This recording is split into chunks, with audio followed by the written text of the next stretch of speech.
The one സൂര്യ, നമ്മുടെ സ്വന്തം സൂര്യണ്ണന്റെ പടം Vishwanath and sons. Hi friends, welcome to സിനിയോറ. എനിക്കറിയാം കുറേ ആൾക്കാർ സിനിമ ഓൾറെഡി കണ്ടിട്ടുണ്ടാവും. ഫസ്റ്റ് വീക്കെൻഡ് കഴിഞ്ഞു ഞാൻ ഈ വീഡിയോ ചെയ്യാൻ വേണ്ടിയിട്ട്. എന്നാലും നമ്മളൊരു റിവ്യൂ ചെയ്യാൻ വിചാരിച്ചു. എന്നെ പേഴ്സണലി അറിയുന്ന ഒരു 90% ആൾക്കാർക്ക് അറിയുന്നുണ്ടാവും ഞാനൊരു ഡൈഹാർഡ് സൂര്യ ഫാനാണ് അല്ലേ. അപ്പോൾ ചെറുപ്പം തൊട്ട് ഞാനൊരു സൂര്യ ഫാനാണ്. അപ്പോൾ ഞാൻ ഒരു സൂര്യൻ്റെ പടം കണ്ടിട്ട് അത് കുറച്ച് നല്ലതാണെങ്കിൽ പോലും ഞാൻ അതിൻ്റെ റിവ്യൂ പറയുമ്പോൾ എനിക്കത് തിയേറ്ററിൽ കാണുമ്പോൾ ഭയങ്കര പടമായിട്ട് തോന്നും. അതുകൊണ്ട് ഇന്ന് വീഡിയോയിൽ ഇവനെയും കൂടി കൂട്ടിനി. ഇവൻ ചെറുപ്പത്തിൽ ഒരു സൂര്യ ഹേറ്റർ ഉണ്ടായിനി. അപ്പോൾ നേരെ പടത്തിലേക്ക് വരാം. വെങ്കി അറ്റ്ലൂരിൻ്റെ പടം അത് തന്നെയാണ് പടത്തിലുണ്ടായ മെയിൻ പ്രതീക്ഷ. കാരണം ലക്കി ഭാസ്കർ എനിക്ക് നല്ല ഇഷ്ടമായ പടമാണ് തിയേറ്ററിൽ. അതായത് ഒരു കണ്ടന്റ് ഓറിയൻറ്റഡ് പടമാണ് നല്ല.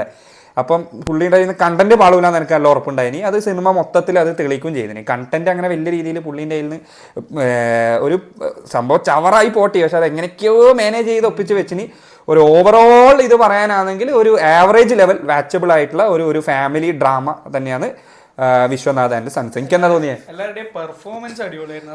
അപ്പൊ കാസ്റ്റിംഗ് അടിപൊളി. അതായത് മമിത ബൈജുവിന്റെ കാര്യം എടുത്തു പറയണം. ആ ഒരു ക്യാരക്ടറിന്റെ കയ്യിൽ നിന്ന്, അത് ആരഭിനയിച്ചാലും ആ ഒരു ക്യാരക്ടറിന്റെ കയ്യിൽ നിന്ന് അഭിനയം കുറച്ചെങ്കിലും പാളിയിട്ടുണ്ടെങ്കിൽ ഈ പടം ഒരു മുഴുനീള ക്രിഞ്ച് ഫെസ്റ്റിവലായി മാറും.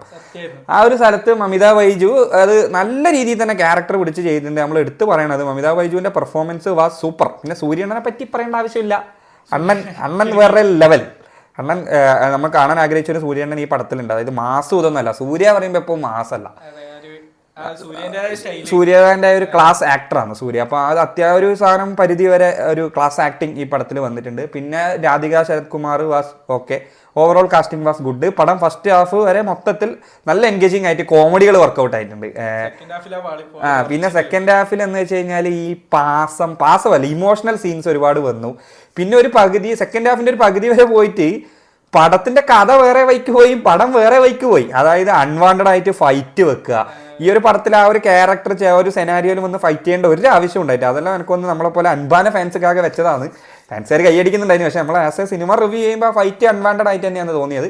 പിന്നെ GVPന്റെ മ്യൂസിക് വാസ് എനിക്ക് ഓക്കെ, ജസ്റ്റ് ഓക്കെ ഫീൽ. പിന്നെ നിമിഷ് രവി സിനിമാറ്റോഗ്രാഫി ഓക്കെ, നവീൻ്റെ എഡിറ്റിംഗ് എല്ലാം ഓക്കെ. സെക്കൻഡ് ഹാഫിന്റെ പകുതിക്ക് ശേഷം പടം ഫുൾ കൈമെന്ന് പോയി. പക്ഷേ ഒരു ക്ലൈമാക്സ് വരെ ഒരു ഓവറോൾ ഒക്കെ മൊത്തത്തിൽ പറയാനാണ് ഒരു ആവറേജ് പടം. അപ്പോൾ നിങ്ങൾ പടം കണ്ടിട്ട് നിങ്ങളുടെ അഭിപ്രായങ്ങൾ എന്തായി കമന്റ് കൂടുതൽ കാര്യങ്ങളൊന്നുമില്ല. Okay, thank you.